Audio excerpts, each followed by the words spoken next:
décidé de vous faire découvrir un programme pas comme les autres.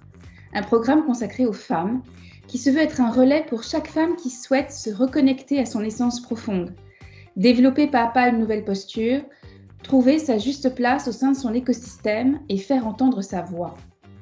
Pourquoi ce programme? Pourquoi les femmes? Au fil de nos accompagnements de femmes, nous constatons que de nombreuses femmes se questionnent sur leur légitimité dans leur poste, ce qui entraîne des doutes sur leurs compétences et vient émailler leur confiance en elles. Ce constat est un sujet sociétal qui est susceptible de toucher toute femme dans l'entreprise, constat repris par la loi Copé-Zimmermann de 2011, qui souhaite développer le nombre de femmes dans les instances dirigeantes. Mais trop souvent, les questions d'estime de soi persistent. Quelle est ma place? Suis-je légitime? Et ce, plus chez les femmes que chez les hommes. Le programme que nous proposons se veut être un relais pour chaque femme afin de poser un nouveau regard sur elle-même et retrouver suffisamment d'estime de soi pour évoluer avec plus d'efficience dans leur poste. Nous avons co-créé cette formation de 3 jours qui s'appuie sur une approche aussi bien individuelle que collective, qui prend en compte la femme dans toutes ses dimensions, cognitives, corporelles, émotionnelles. Notre pédagogie progressive, basée sur des méthodes simples et pratiques qui allient expérimentation, coaching, autodiagnostic, feedback.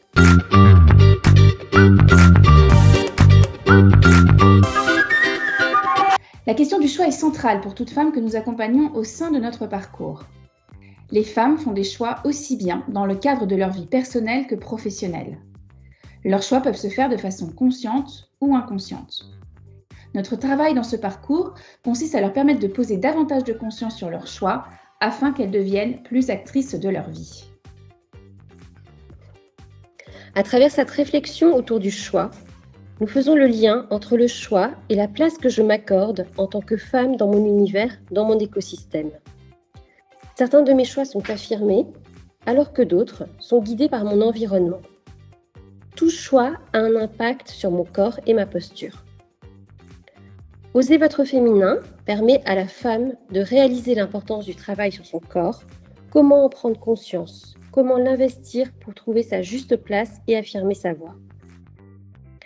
En France, nous sommes dans une culture où l'écrit occupe une place centrale, contrairement aux pays anglo-saxons où l'oral est plébiscité. La question de l'oral démarre dès la naissance. La façon dont les premiers cris de l'enfant vont être accueillis par son entourage vont déterminer ses premières croyances. Une mère ou un substitut maternel qui va être en mesure de créer un environnement sécure pour l'enfant avec des échanges de qualité permettra à l'enfant de tisser un premier rapport à la voix qui sera positif.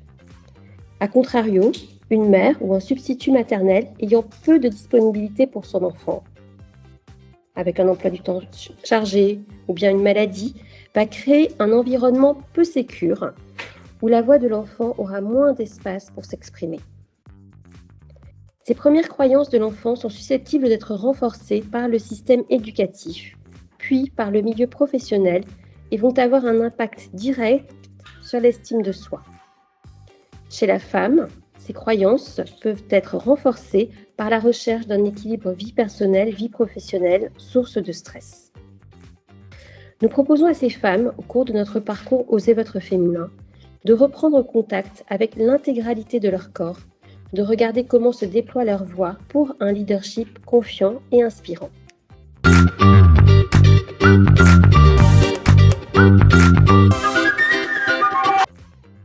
Nous proposons une démarche intégrative prenant en compte les dimensions cognitives, corporelles et émotionnelles. Cette approche place l'estime de soi au cœur de la performance individuelle et collective et s'appuie sur 3 champs, l'inclusion, le contrôle et l'ouverture. L'inclusion représente ma préférence en termes de quantité de contact. Certaines personnes vont préférer avoir peu de contact avec les autres. Certaines personnes vont préférer avoir une grande quantité de contact avec les autres. Nous avons tous des préférences différentes en termes d'inclusion, ce qui n'induit pas de jugement de valeur. C'est ni bien ni mal. Quand je nourris ma préférence en termes de contact, je développe mon sentiment d'importance. Plus j'ai de contact avec les autres, plus je me sens important. A contrario, quand je m'éloigne de ma préférence, je ne nourris pas ce sentiment d'importance, ce qui induit des peurs qui ont un impact sur l'estime de soi. Le contrôle représente ma préférence en termes d'impact dans la relation. Certaines personnes vont préférer prendre des décisions, mener des projets, prendre le lead sur des réunions. D'autres personnes vont préférer se laisser porter par la décision des autres. Quand je nourris la préférence en termes d'impact dans la relation, je nourris mon sentiment de compétence. Dès que je m'éloigne de ma préférence, des peurs sont susceptibles d'apparaître qui ont un impact sur l'estime de soi. Enfin, l'ouverture, qui représente ma préférence en termes de dévoilement de soi, ma capacité à dire ce dont je suis consciente dans la relation. Quand je nourris ma préférence sur ce champ, je développe mon sentiment d'amabilité. Comme précédemment, dès que je m'en éloigne, cela peut avoir un impact sur l'estime de soi. Plus vous serez consciente de vos préférences qui en soi ne sont ni bonnes ni mauvaises, et de ce qu'il se passe pour vous en termes de ressenti sur ces 3 dimensions, plus vous avancerez sur la connaissance de vous-même et meilleure sera votre estime de vous. Nous permettons aux femmes, au fil de notre parcours, de discerner leurs plus belles réussites professionnelles et de mettre en lumière leurs leviers de succès. Ce travail permet à chacune des femmes de prendre conscience de la place qu'elles ont occupée dans cette réussite, des comportements mis en œuvre et de l'énergie qui s'est dégagée en dissociant ce qui relève de l'énergie du masculin et de l'énergie du féminin.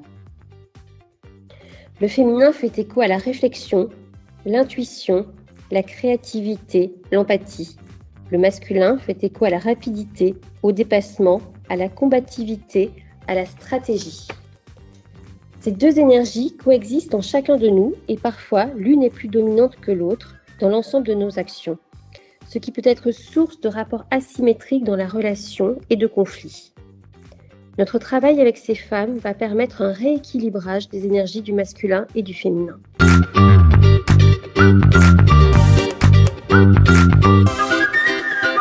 La confiance en soi, en la vie et envers les autres est intimement liée à nos expériences.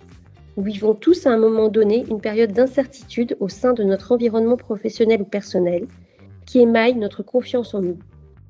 Notre système éducatif, puis notre environnement professionnel, forge certaines croyances limitantes qui peuvent nous empêcher d'avancer et de grandir.